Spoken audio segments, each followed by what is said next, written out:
Assalamualaikum warahmatullahi wabarakatuh. Perkenalkan, nama saya Aprilia Mesyananda dengan NIM 08011282530031. Saya di sini akan mengerjakan tugas algoritma dan pemrograman yang keenam, tugas UTS, yang dimana buat program dengan rekursif untuk menghitung deret misal N sama dengan 3, maka inputnya 1 pangkat 1, 2 pangkat 2, 3 pangkat 3. Maka hasilnya 1 tambah 4 tambah 27 itu adalah 32. Nilainya bebas. Berarti di sini nilainya itu adalah pangkat itu sendiri. Jadi N pangkat dia sendiri. Maka logika programnya itu pertama sekali. Itu program itu dimulai dengan mengidentifikasikan sebuah fungsi rekursif bernama pangkat yang menerima dua masukan, yaitu X dan Y. Fungsi ini bekerja dengan cara melipat gandakan nilai X secara berulang. Proses ini memiliki aturan dasar. Jika nilai penentu perulangan Y sudah menyentuh angka 0, maka fungsi akan memberikan hasil 1 sebagai penutup. Jika belum, maka fungsi akan terus memanggil dirinya sendiri sembari mengalihkan nilai X hingga jumlah perulangan yang diminta terpenuhi.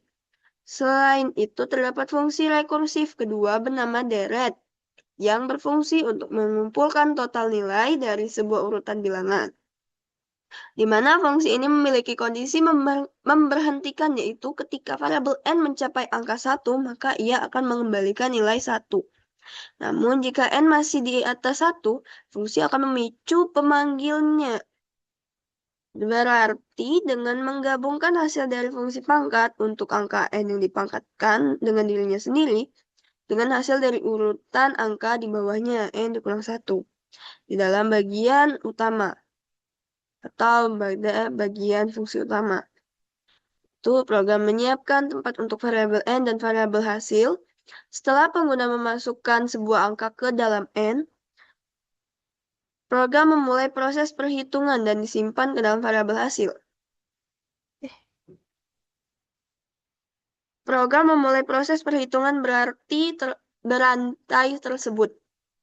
Lalu seluruh hasil kekuatan angka dari setiap tahapan urutan akan dikumpulkan dan disimpan ke dalam variabel hasil.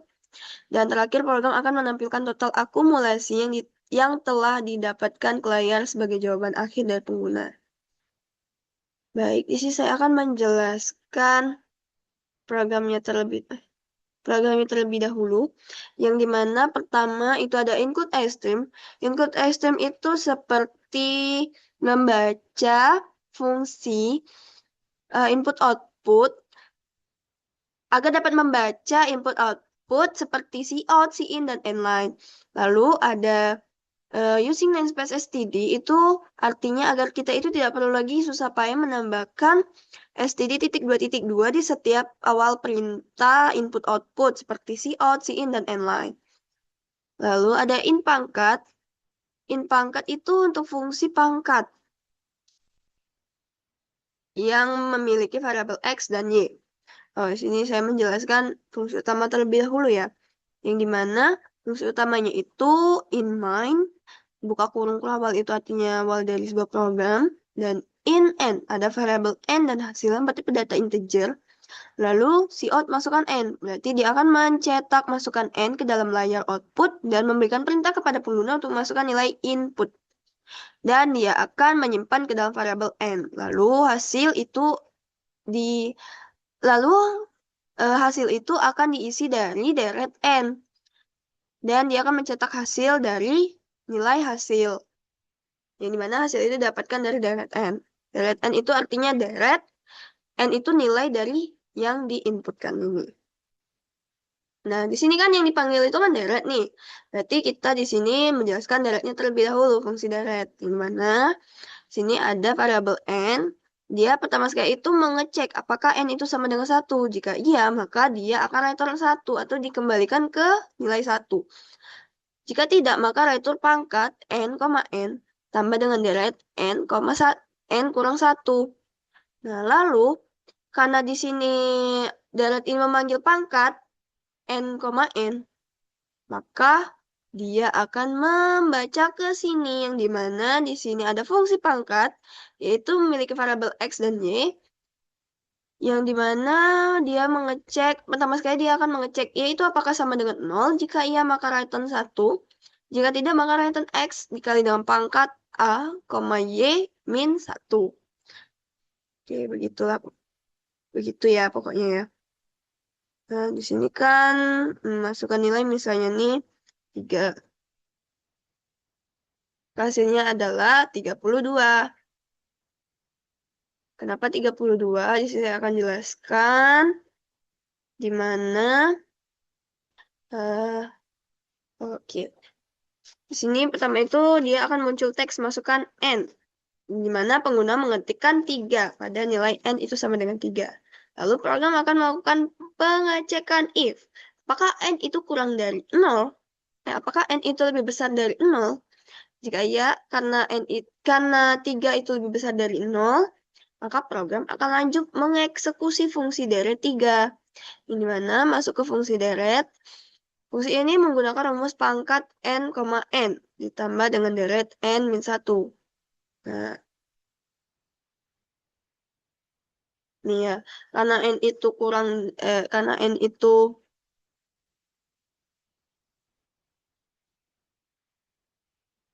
mana sih jelasinnya ya?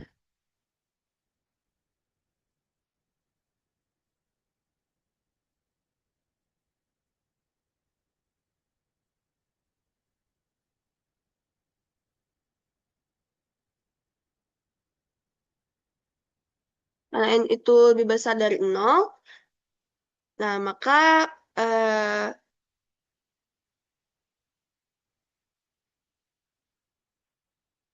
ia menggunakan rumus n, n ditambah dengan deret n min 1. Dan dia menggunakan rumus ini. Ini kan kalian deret terlebih dahulu ya.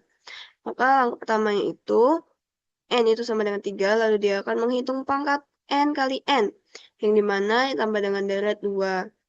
Lalu dia akan menghitung lagi n itu 2, yang mana dia menghitung pangkat 2 kali 2 ditambah dengan deret 1. Dan dia akan mencapai base case atau mencapai akhir ya. Karena n itu sama dengan 1, maka mengembalikan lagi nilai 1 dan menghitung fungsi pangkat,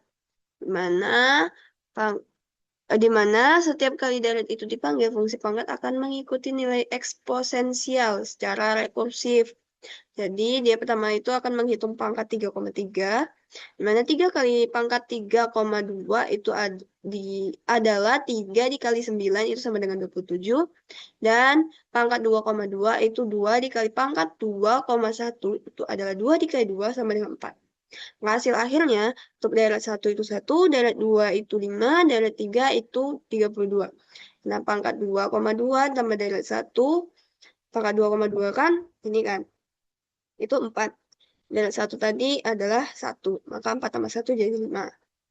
Dan pangkat 2,2 tambah deret 2, pangkat 2,2, pangkat 3,3 itu adalah 27 ditambah dengan 5. 5. Ini deret 2 diganti dengan 5. Maka hasilnya adalah 32. Jadi program akan mencetak nilai akhir dari fungsi tersebut. Muncul tampilan hasil 32 dan selesai. Lalu lanjut, di sini saya akan menjelaskan pseudocode-nya. Pertama, itu saya akan menjelaskan fungsi utamanya. Gimana di sini pseudocode-nya itu sama saja ya dengan program C++ ya. Mana pertama itu dia memiliki variabel n hasil yang bertipe data integer. Lalu dia menginput ya read itu read n, artinya cin n pada program C++. Nih, cin n. Dan hasil diisi dengan deret n, berarti hasil itu adalah deret n. Lalu dia akan mencetak deret n, yang berarti dia akan mencetak nilai dari deret n itu. Kok deret n? Seharusnya hasil. Maaf, di sini hasil. Dan selesai. Dan di mana di sini pertama itu kan memanggil deret n nih. Jadi pertama itu adalah deret n terlebih dahulu. Fungsi deret. Yang dimana fungsi deretnya itu memiliki variabel n yang bertipe data integer dan dia akan mengecek ini dulu terlebih dahulu. Jika ini terpenuhi maka deret n itu diisi dengan 1. Jika tidak, maka deret n itu diisi dengan pangkat, n, dan ditambah dengan deret n dikurang dengan 1. Tapi eh, karena kok tapi sih? Karena di sini deret n itu memanggil pangkat n, pangkat n berarti memanggil fungsi pangkat. Berarti di sini kita melanjutkan ke fungsi pangkat yang dimana dia memiliki variabel x dan y yang bertipe data integer. Dia akan mengecek apakah y itu sama dengan 0. Jika iya, maka dia akan mengembalikan nilai itu dengan 1. Jika tidak, maka nilai x itu dikali dengan pangkat x, y min 1. Baik, untuk penjelasan program itu sama ya dengan yang sudah saya jelaskan sebelumnya, yang saya jelaskan di ini pada program awal tadi, dan running programnya sudah. Untuk flowchartnya, gimana di sini ada inline-nya. Pertama tuh inline terlebih dahulu karena fungsi utama. Lalu ada bentuk oval yang berarti itu untuk start dan end. Dan ada jajar genjang untuk input dan output. Lalu ada persegi panjang untuk hasil. Yang dimana di sini di sini dia menginput variabel n dan variabel hasil itu diisi dengan deret n. Lalu dia mencetak hasil dan selesai. Kan di sini memanggil deret, jadi dia mengecek ke deret terlebih dahulu, di mana mulai dia mengecek n itu sama dengan 1. Jika iya, maka dia akan mengembalikan nilai itu dengan 1. Lalu pangkat n, n ditambah dengan deret n dikurang dengan 1, lalu selesai. Tapi jika tidak, dia langsung ke sini dan selesai. Karena di sini memanggil pangkat, maka dia ke fungsi pangkat. Penjelasannya juga sama. Bedanya di prosesnya saja. Baik, itu saja penjelasan dari saya. Apabila saya ada salah kata, saya mohon maaf dan saya mohon ampun. Jika salah dalam mengerjakan maupun salah dalam perbuatan, saya mohon maaf. Wabillahi taufiq wal hidayah. Wassalamualaikum warahmatullahi wabarakatuh.